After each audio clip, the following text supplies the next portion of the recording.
왕의 남자 범죄 도시로 천만 관객을 사로잡은 충무로의 미다스손 영화 제작자 장원석 대표님이십니다. 아유, 안녕하세요.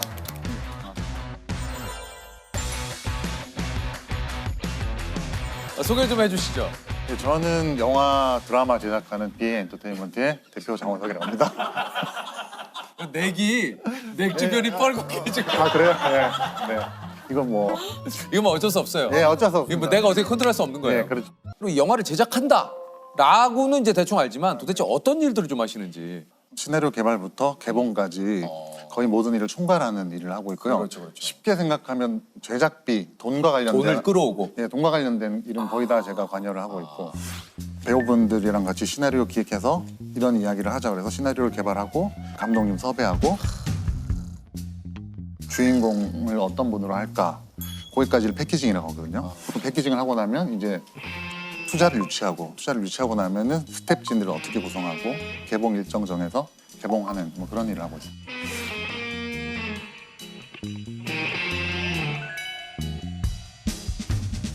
오늘 그 주제가 이제 천의 얼굴. 바로 이 그 작품 때문에 대표님을 모실 수 있었어요. 올여름 최고의 흥행작이죠. 범죄도시 2가. 이야, 1269만이에요. 와, 진짜.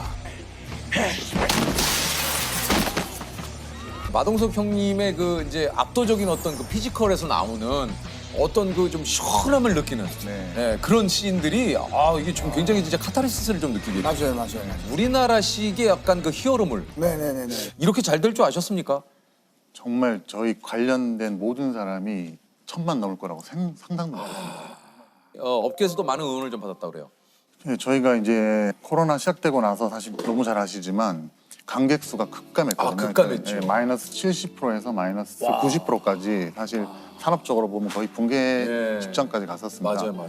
그래서 다들 어쨌든 분위기가 이제 예전으로 돌아와 주길 바랬던 거고 영화계 전체가 잘 됐어요. 네, 저희 영화 잘 돼라고 응원해줬던 그렇습니다.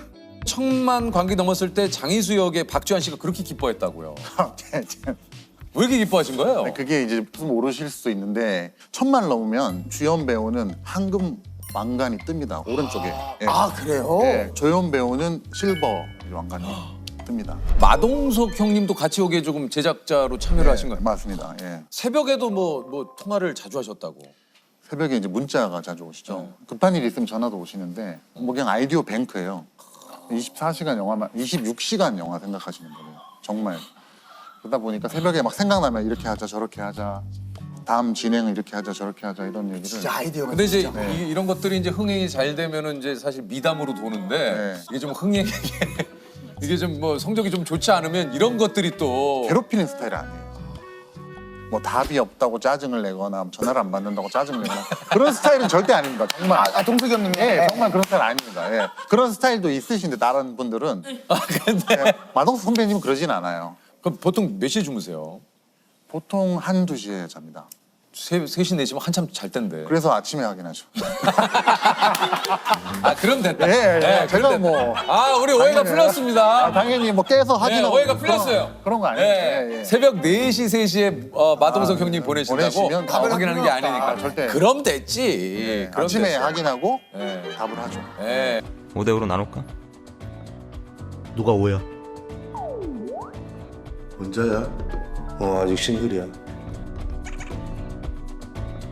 어떤 대사가 지금도 3편 촬영 중인데 이게 지금 기사화가 됐나요 3편이? 3편 기사가 4편도 기사가 되고 그래요? 예. 그러면 3편 촬영 중에 있어요. 근데 빌런 역할로 누가 됐는지도 지금. 이준혁 씨랑 아오키 무네타카라고 이제 일본 배우랑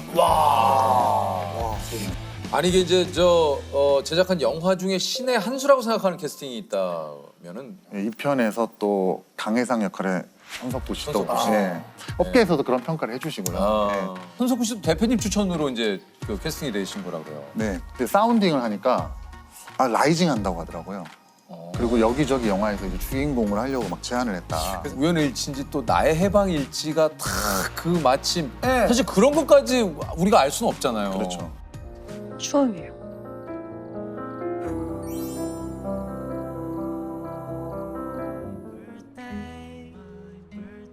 잘생기지 않았냐? 나 이제 추앙 잘하지 않냐? 그 좀 현장에서 보는 손석구 씨는 좀 어떠셨는지요? 일단 저희가 현장에서 별명이 연구원.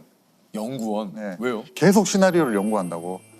네, 계속 그러니까. 드립하고 끊임없이 질문을 던지고 끊임없이 감독님이랑 소통하고 쉬는 날도 쉬질 않아요. 예를 들면 원래 베트남 분량을 먼저 찍으려고 했는데 코로나 때문에 저희가 입국해서 추방당했거든요. 추방을 당했어요? 예, 쫓겨나다시피 이제 그럼 이거 나와서 제작비 손해가 제가 10억 오버했었습니다. 예.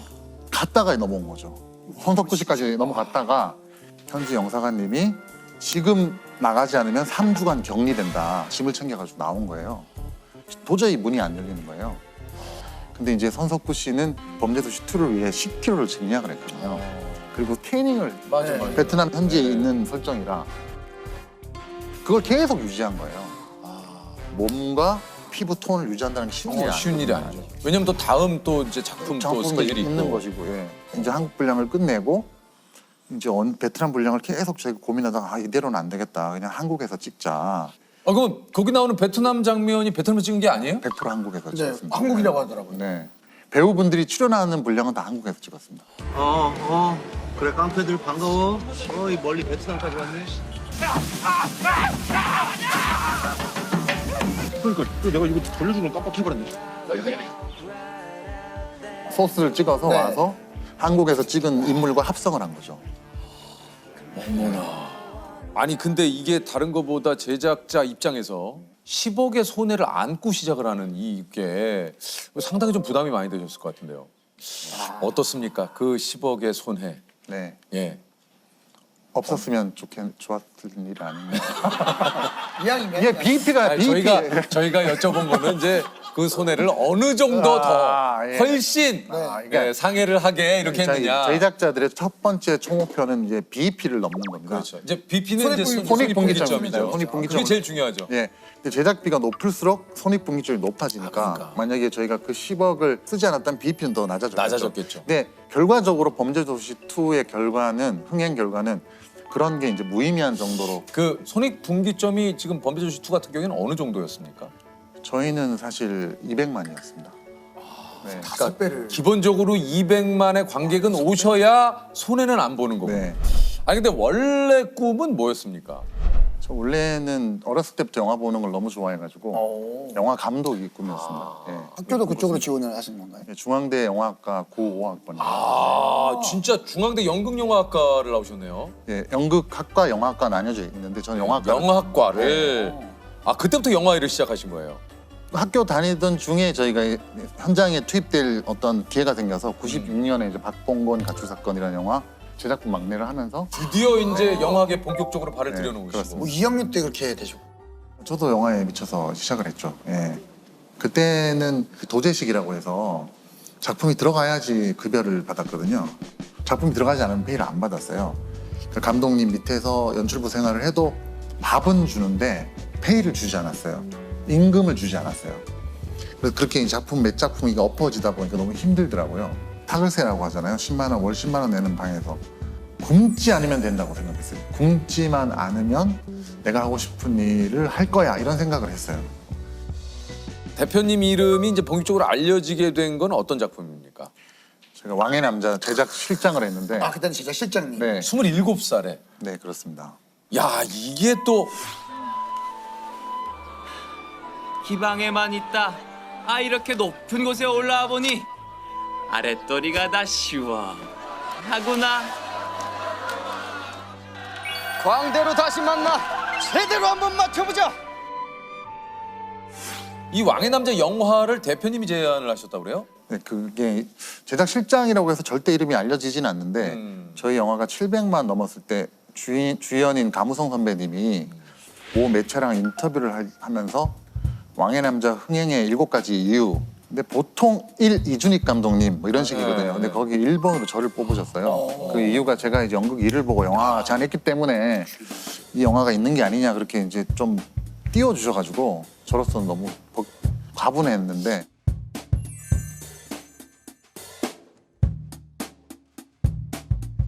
장원석 제작 실장 이렇게 해가지고 대단하시네. 그때 이제 충무로 장원석이 누구야 이러면서 좀 제 이름이 아니 그 저 대표님이 발굴한 작품이 이제 국내 사극 영화 최초 1000만 관객. 그때 기분은 좀 어떠셨는지. 그때 당시 2005년입니다. 2005년, 2006년에는 1000만 영화가 정말 기적 같은, 사실 이게 말이 안 되거든요. 그렇죠, 맞아요. 한 영화를 국민의 4분의 1이 본다, 5분의 1이 본다. 이건 말이 안 되는 일이잖아요. 환희? 말로 표현을 못 하겠습니다. 저도 주요 멤버로서 다음에 저런 경험을 하고 싶다. 그 뒤로 제가 이제 빠르게 제작자가 돼서 그로부터 4년 동안 계속 제작 준비만 제작 준비를 하죠. 네.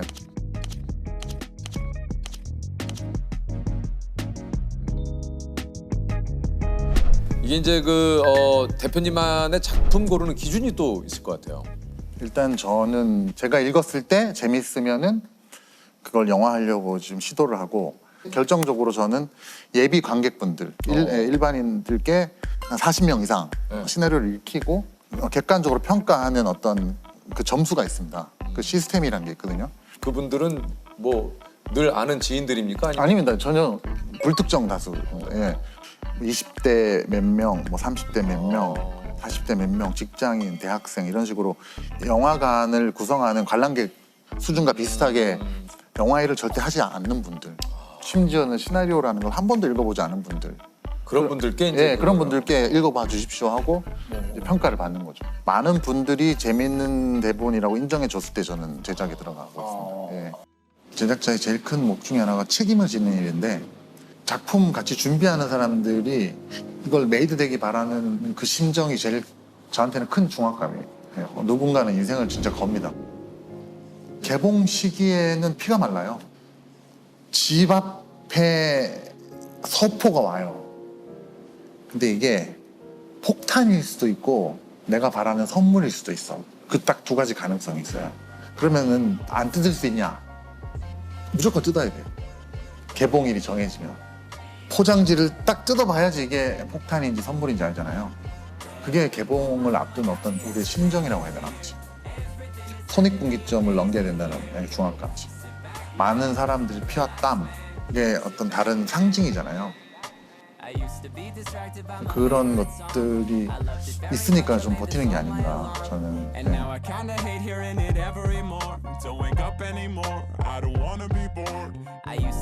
이런 압박과 어떤 스트레스를 좀 본인만이 견뎌낼 수 있는 노하우들이 좀 있습니까? 어떻습니까? 그런 생각에 계속 빠져 있으면 이제 뭐도 할 수 없기 때문에 그렇죠. 탈출할 수 있는 가장 손쉬운 방법은 차기작에 몰두하는 겁니다. 예. 그건 성공도 마찬가지입니다. 맞아요. 제 주변에 너무 큰 성공에 거기 빠져가지고 헤어나지 못하시는 분들도 있거든요. 큰 충격? 성공이든 실패든 빨리 다음 일로 포커스를 옮기는 게, 집중을 옮기는 게. 우리하고 좀 비슷하시네. 우리도 사실 너무 거기에 매몰돼 있으면 못 견뎌요. 힘들지만 다음 회에 집중을 하는 게 훨씬 현명하죠. 돈 아깝다 이럴 때가 제일, 그런 얘기 들을 때가 제일 마음이 상하거든요. 돈은 곧 가치라고 생각하거든요. 돈이라고 저는 생각하지 않아요. 사실 기꺼이 볼 가치가 있으면은 사람들은 자기 돈을 쓰거든요. 그 똑같은 그 값어치만큼 제가 이제 돌려줄 때, 그 순간이 이제 제작자로서 첫 번째 이제 책무를 다하는 거라고 저는 생각하거든요. 이거 볼만하지 않냐? 뭐 또 보자, 뭐 추천하고 이런 거 있잖아요.